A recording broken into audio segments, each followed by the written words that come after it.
Primeiro Jornal. Tirol FM, com as primeiras informações do dia. Bom, nós estamos hoje pela manhã na presença do professor de História, Celso Aloysio Fornec, diretor do IESEG, também conosco. Se ele é professor de História, fica fácil a gente entender qual é o tema de hoje, né? Essas manifestações que tomaram conta do Brasil nas últimas semanas. Se a gente for analisar mais profundamente, não é só o Brasil, mas esse é o assunto para o diretor, para o professor que está aqui para conversar com a gente. Professor, bom dia, tudo bem? Bom dia, Marcos. Bom dia, ouvintes da Rádio Tirol. É um prazer estar novamente aqui para comentar sobre esse assunto que está convulsionando a política e a economia brasileira no momento. E, na verdade, os tentáculos apareceram em todos os aspectos, né? Copa das Confederações, são votações da PEC 37, que ontem foi derrubada. Eu queria que, primeiramente, professor, nós pudéssemos traçar aí, a gente sempre fala que o Brasil, se fala muito dos caras pintadas, que aconteceram no início dos anos 90, mas o Brasil tem uma tradição de pessoas saírem às ruas buscarem os seus direitos. Historicamente, é possível traçar um paralelo com 64, 86, 84, 90 e agora com o que está acontecendo? É um momento histórico ou são momentos assim meio que periódicos em cada momento do Brasil? Bom, é um momento histórico, porque cada movimento tem suas características. Em janeiro de 64, que eu acho que foi o grande movimento, que foi o movimento pelas reformas de base, quando nós estávamos antes do golpe, na verdade, quando mais de 100 mil pessoas se reuniram na Praça Central de São Paulo, reivindicando essas reformas de base. Naquele momento, o que nós tínhamos? Nós tínhamos uma situação de instabilidade por governantes que não conseguiram aglutinar o pensamento em torno dos projetos que eles queriam. Não é que foram governantes fracos ou fortes ou medianos, eles apenas não conseguiram aglutinar, porque nós tínhamos há muito tempo um certo marasmo político na questão de decisões políticas. Então, eles não conseguiam aglutinar. Então, o que aconteceu? O povo entrou para a rua. Como foi o primeiro grande movimento, e nós tínhamos a questão do capitalismo e do comunismo, na época socialismo, no mundo, os Estados Unidos imediatamente aproveitaram, com medo de que os comunistas pudessem aproveitar o momento e instaurar um socialismo no Brasil. Então, eles logo abafaram isso, apoiaram o exército, e o exército, inclusive sob o comando da inteligência da CIA, acabou dando golpe. Então, aí nós fechamos tudo, né? Foi assim uma época em que não se permitiu questionamentos e quem questionava era punido. Então, esse era o momento da época. Havia a grande dualidade do capitalismo e comunismo que era pregado no mundo. Então, qualquer movimento poderia ser perigoso. Assim como na Europa e na Ásia, a União Soviética apoiava todo movimento que acontecia para evitar que o capitalismo se expandisse. Na América e na Europa Ocidental era todo, e os dois países líderes disso na época eram os Estados Unidos e a União Soviética, a Rússia, que liderava a União Soviética. Depois nós vamos ter o movimento da legalidade, que é esse grande movimento. Logo após o golpe, a tentativa de Leonel Brizola tentar mobilizar a população a partir do Rio Grande do Sul, né, que o Rio Grande do Sul é um estado historicamente nervoso nessas questões, né? Começou no Rio Grande do Sul. Sim. Né? Então, assim, através do Leonel Brizola, ele tentou a retomada do governo civil. E, evidentemente, isso não foi, e ele teve que fugir, né? Daí, nós vamos ter o período da ditadura militar, que é um movimento de muita truculência e que vai se acalmando ao longo do tempo, vão se acomodando as coisas. E aí nós começamos com 82, um movimento de reabertura política, né? E aí nós temos o grande movimento das diretas já, em mais 84, que isso vai eclodir mesmo, que o povo vai para a rua, são novamente milhares de pessoas, mas assim, é um único objetivo, diretas já, ele é pautado. Então ele é diferente do anterior, porque no anterior havia assim um nervosismo generalizado, agora não. E é uma coisa mais ou menos pacífica, porque a oposição está criando força e a oposição quer as diretas já. Exato. E aí o povo apenas acompanha. Não houve na época, mas foi a última indireta. Então, quer dizer, era óbvio que as próximas teriam que ser diretas. Então o governo usou o argumento de preparar o Brasil para esse momento. E evidentemente que isso era uma coisa muito grande, muito ampla, dificilmente daria certo se num primeiro momento já se implantasse. Aí nós temos 92. Aí o Brasil, na verdade, ele não estava preparado para ter uma democracia. porque a ditadura sufocou tudo isso. Então, a partir de 84, 85, esses governantes, eles tiveram uma dificuldade muito grande de conseguir governar, porque você governa um povo. É o que agora não se observou. Então você tem que governar a favor do povo. Não adianta você querer fazer um governo meio paralelo, meio, né, um autoritarismo camuflado através de leis, AIs e assim por diante. Então, nós tivemos o estouro com o governo Collor, que foi um governo que não teve base política, né, sustentação política para poder governar. E isto foi o grande problema do Collor, né? A corrupção, ela sempre existiu, ela existe, e ela lamentavelmente vai levar muito tempo para vai continuar existindo. Mas o governo Collor, o primeiro governo que não teve um apoio político necessário para poder se manter, foi derrubado, né? Então, e aí o grande erro, ele fez esse mesmo erro, ele não governou para o povo, ele chamou o povo para ir para a rua e ele levou o troco pelo contrário. Então, o governo Collor, o grande motivo de ele não conseguir se manter foi que ele não teve apoio político. E aí nós vamos agora pular para o governo Lula, que fez o contrário, e aí também teve um problema, né? Depois, com o fora Collor, surgiu um novo contexto. O contexto da necessidade de aglutinar vários partidos, várias mentalidades, várias ideologias em torno do governo para ele ser forte. E como nós tivemos na era do Fernando Henrique Cardoso, um governo assim que onde se abriu essa possibilidade de criar partidos políticos, de criar facções, porque nós temos que ter muito cuidado. A gente fala muito em ideologia. Ideologia política é o ideal, né? Mas com as coligações que existem, essas ideologias acabaram se perdendo. Nós temos municípios onde o PT fez coligação com o PSDB, quer dizer... É o que o ministro Joaquim Barbosa fala também, ele defende reformas políticas que reduzam o peso dos partidos, né? Exatamente. Exatamente. A gente vive um momento aqui no Rio Grande do Sul onde PMDB e o PT se bicam e a nível federal estão coligados, presidente e vice-presidente, né? Exatamente. Então, assim, esta é a grande questão, quer dizer, você tem, na verdade, extrema esquerda, que seria a esquerda, é chamada de esquerda porque na época a esquerda seria a mão menos forte. Então nós capitalistas chamávamos de esquerda quem tinha tendências comunistas, né? Então tendências para ser comum, né? Isso é o comunismo. O comunismo tudo é de todos, né? Nunca existiu e dificilmente daria certo, mas é um extremo esquerdo. E o extremo direito é onde o capital manda, né?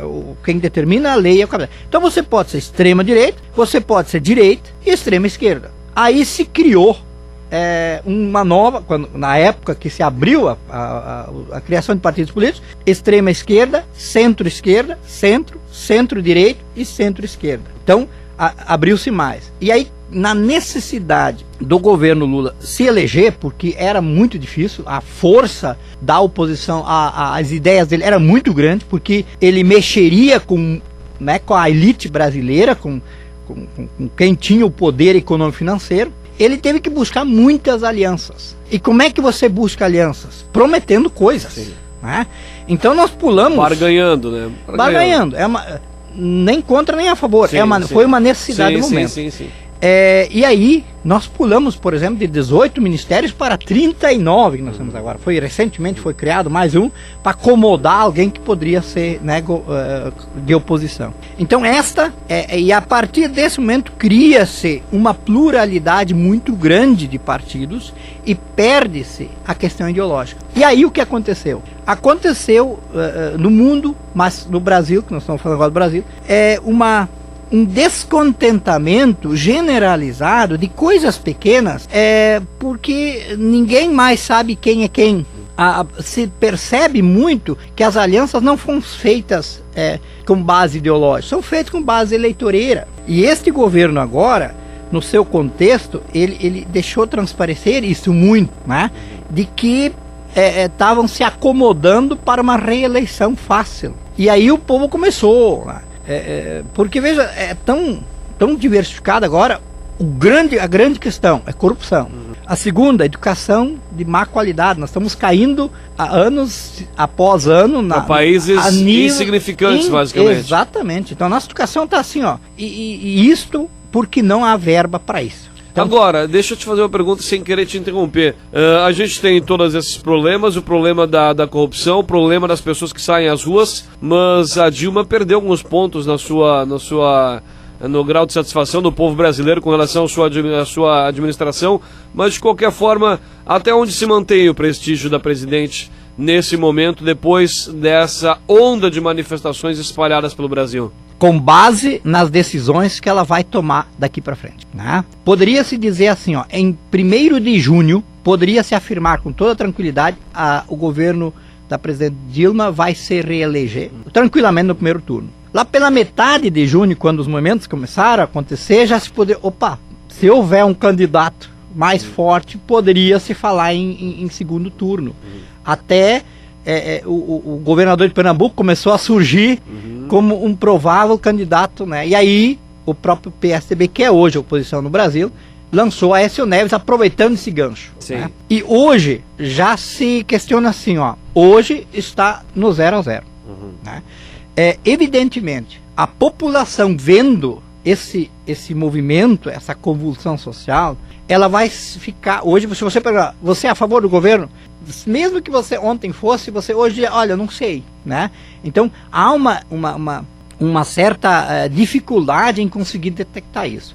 Com certeza, ela caiu nos pontos. Mas ela pode, se ela souber dar a volta por cima, né?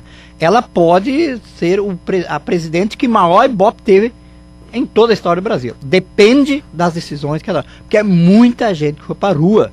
Nós tivemos na terça-feira passada em torno de 1 milhão de pessoas no Brasil na rua, ou até mais. Então, 1 milhão de pessoas é muita gente. Outra pergunta que se faz, professor de História Celso Fornec, a questão de onde está nascendo esse protesto. Ele vem de um anseio popular, de fato? É possível identificar isso? O senhor, como professor de História, é possível identificar que essas manifestações têm origem no povo, de fato, ou pode ter algum braço político, seja de oposição ou situação, tanto faz, nessas manifestações? Elas são oriundas do povo, realmente? É possível afirmar categoricamente isso? Possível afirmar categoricamente, são oriundas do povo.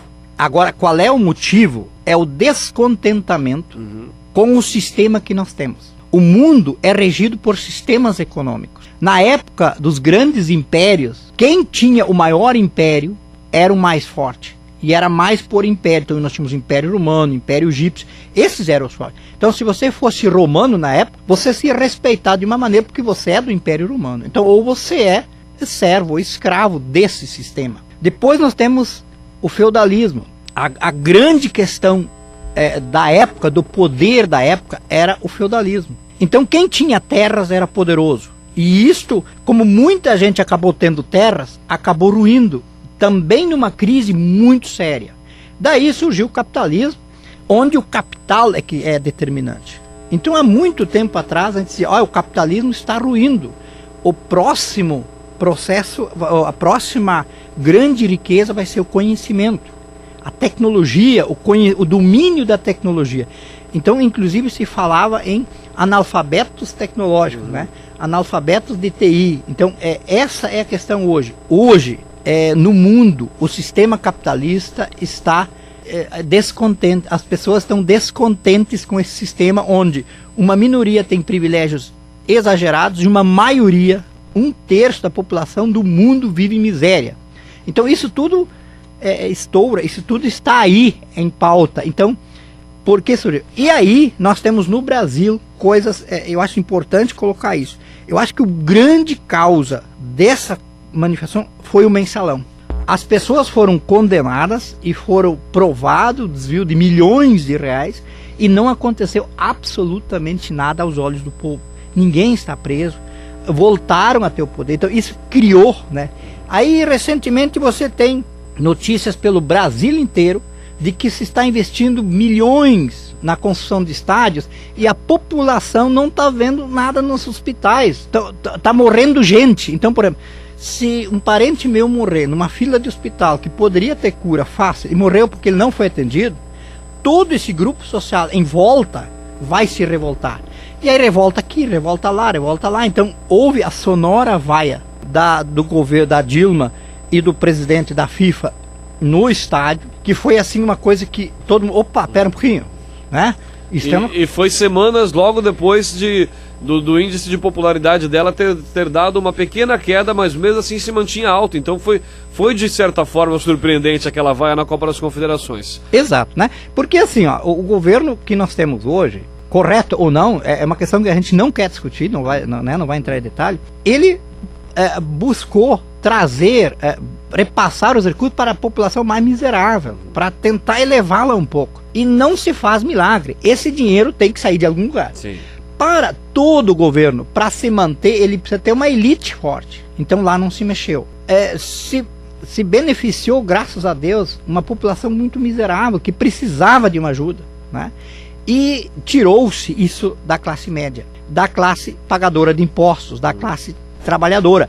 E quem estava no estádio era a classe média. Exatamente. Então exatamente aquela que foi atingida. Eu falava aqui que não tem ninguém do Bolsa Família assistindo a Copa no estádio, né? Falando em Copa das Confederações, professor, bom, eu tenho dois aspectos. A Copa das Confederações termina no domingo. Eu havia falado aqui semana passada que um primeiro estanque os governadores e prefeitos puderam fazer, que é o preço da passagem. Ou seja, isso de um dia para o outro você vai lá e determina mais. Agora, questões de educação, saúde, transporte levam até gerações, 5, 10, 3 anos. Até onde vai essa manifestação das pessoas? Copa das Confederações termina domingo, ou seja, o Brasil vai deixar pelo menos até o ano que vem, depois tem aquele evento da Igreja Católica também, mas vai sair um pouco do foco da grande imprensa mundial. Até onde vão essas manifestações e até quando os manifestantes vão esperar um posicionamento dos nossos governantes para dizer, não, agora então a gente vai dar pelo menos um ano de folga até a Copa do Mundo?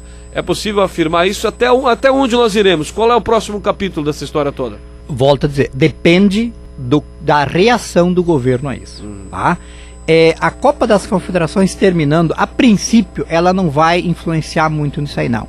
Porque ela foi só o estopim, né? A bomba mesmo estava lá embaixo, estava nesse sistema onde nós temos um governo que toma decisões à revelia, não consulta o povo, não interessa, um congresso onde é piada, os caras vêm uma vez por semana, ganham milhões, tem foro privilegiado, ninguém pode ser tocado. Então é um todo, é um sistema importante, não é um governo, eles em si não estão protestando contra o governo em si, o sistema, só que claro, o governo hoje é o sistema, então respinga por aí. Sim.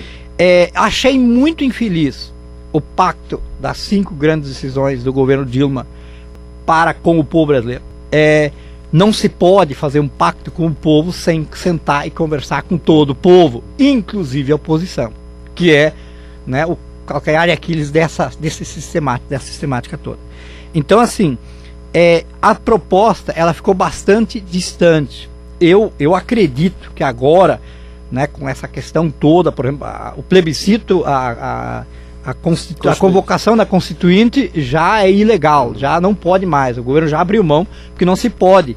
No momento que você convoca uma Constituinte, você vai reformar a lei do país. Então, você não pode convocar uma Constituinte para um assunto. Não, isso o Congresso tem que fazer, o Congresso está aí para isso, né?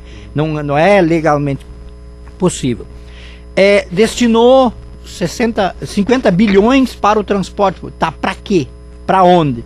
Para construir mais uma obra faraônica, né? Então, então teria que se dizer assim, ó, nós vamos comprar 1 milhão de ônibus, né? Tem aqueles ônibus mais compridos, carrega mais pessoas, nós vamos comprar e botar na rua, em um mês nós vamos começar. No momento que começar a botar na rua e o povo entrar no ônibus e for atendido, qualquer uma dessas reivindicações vai acalmar a manifestação, com certeza absoluta. No momento que você estiver num hospital sendo atendido, o povo sendo atendido, eliminando a fila, eliminando a superlotação, vai se ter, e isso é possível. Nós temos hospitais, muitos hospitais fechados, nós temos hospitais com alas inteiras prontas para ser inaugurado, não se inaugura porque não tem médico. Então nós temos que criar. Outra, nós temos que abrir o número de vagas na medicina no Brasil, porque essa questão de importar médicos de outro país, isso não soa bem à população.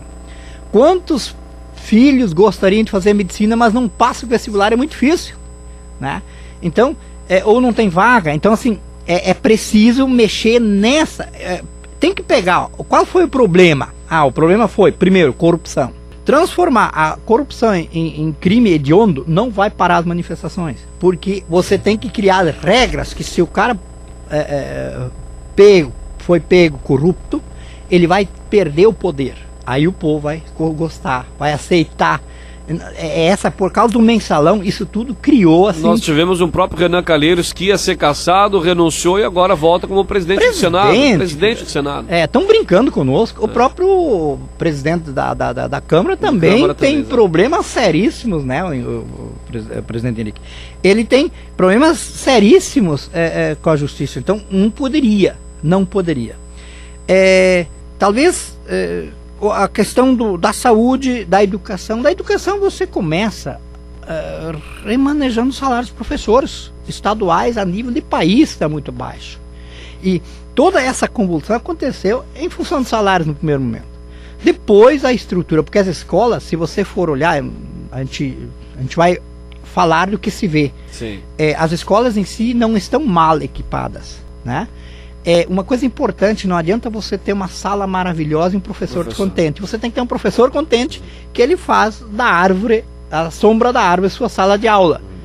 Não adianta você botar um professor insatisfeito, que reclama, que não, né, tá de mal com a vida dentro de uma sala, um laboratório fantástico. Então, o professor precisa ter atendido. E ele vai passar isso para os alunos. Porque a manifestação é dos jovens.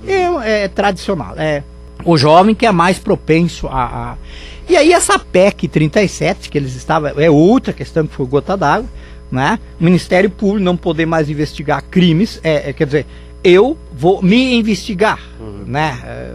Seria, né? Então isso é claro que não vai dar em nada. Então isso tudo gerou uma grande descontentamento. Uma coisa que é muito importante, você me falou também, as prefeituras, as câmaras de vereadores e os poderes executivos das prefeituras, principalmente no Rio Grande do Sul, devem ter muita atenção nos seus procedimentos aqui para frente. Porque nunca na história do Brasil, tantos municípios pequenos o pessoal foi para a rua protestar.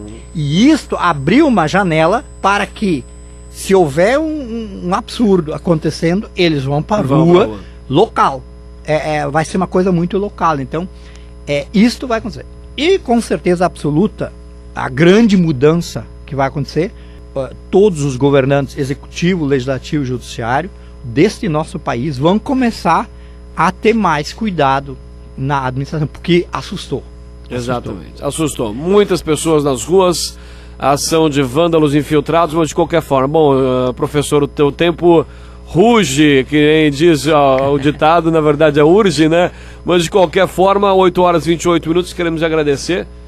O papo é sempre bom, mas o tempo nos limita aí às 8 horas e 30 minutos. Agradecer por esses esclarecimentos.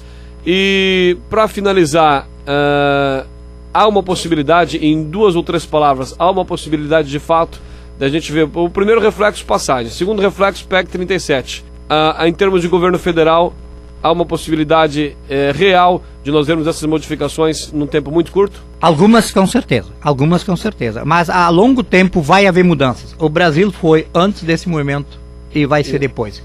Vai se mudar essa mentalidade de governo. Estaremos nos livros de histórias daqui a alguns anos? Estaremos com certeza absoluta. Muito obrigado, tenha um bom dia, professor. Bom dia a vocês, bom dia a todos, é um prazer estar de volta. 8 horas e 29 minutos, o papo é bom, né? As manifestações que ganham o Brasil, que agora aí a Copa das Confederações termina no domingo, e nós vamos ver de fato o que acontecerá depois que as atenções mundiais estiverem voltadas não só mais ao Brasil, mas também na Europa, que há grandes protestos na Europa também, o professor falava disso, essas manifestações que se espalham, na verdade, por todo mundo. A gente vê alguns países da Europa com mais violência, totalmente voltado a eleições e a política de alguns países da Europa, e aqui no Brasil essa manifestação popular.